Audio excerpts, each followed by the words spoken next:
भरतपुर गांव में फिराज नाम का एक आदमी रहता था। वह बिना मांगे दूसरों को सलाह देता रहता था और सलाह देने के पैसे लेता था। अगर कोई उसे पैसे नहीं देता था तो उससे पैसे मांग लेता था।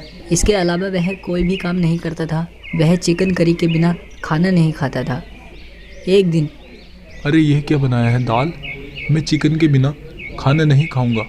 अच्छा, चिकन के लिए तुम कमाते कब हो जो तुम्हें चिकन बना कर दूं? कोई काम तो तुम करते नहीं और ऊपर से चिकन मांगते हो। कहकर चली गई। यार, मुझसे बिना चिकन के खाना नहीं खाया जाएगा। मुझे कहीं ना कहीं से चिकन का जुगाड़ करना होगा। अगले दिन फिराज एक मुर्गी चुराने गया। वहाँ से वह एक मुर्गी चुरा लाया और अपनी पत्नी को दे दी। ये लो मुर्गी, और मेरे लिए अच्छी सी चिकन करी बनाओ। पर तुम यह मुर्गी कहाँ से लाए हो? अरे बस तुम इसे बनाकर लाओ।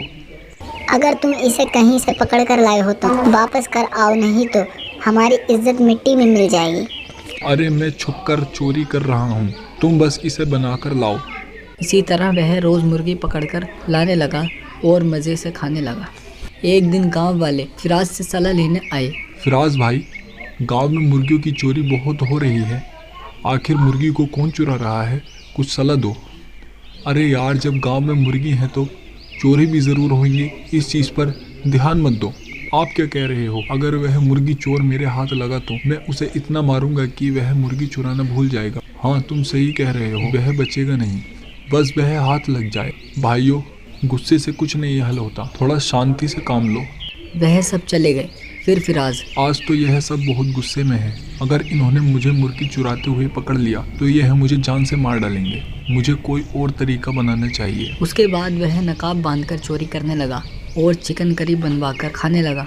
इसी तरह उसे बहुत दिन बीत गए। एक दिन जब वह चोरी कर रहा था तभी उसे एक बुजुर्ग आदमी मिला। वह उसे समझाने लगा। बेटा, तुम ये चोरी क्यों कर रहे हो? थोड़ा बहुत कमा कर अपना घर का खर्च चलाओ, दूसरे का नुकसान क्यों कर रहे हो? तब फिराज, अरे तुम हो कौन? और मुझे कोई सलाह देने की ज़रूरत नहीं है।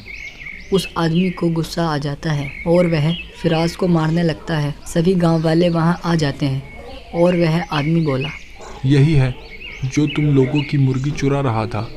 वह गांव वाले उसे मारने लगते हैं। उसके बाद भरतपुर में कभी भी चोरी नहीं हुई और फिराज ने सभी गांव वालों से माफ़ी मांगी और काम की तलाश में शहर निकल गया।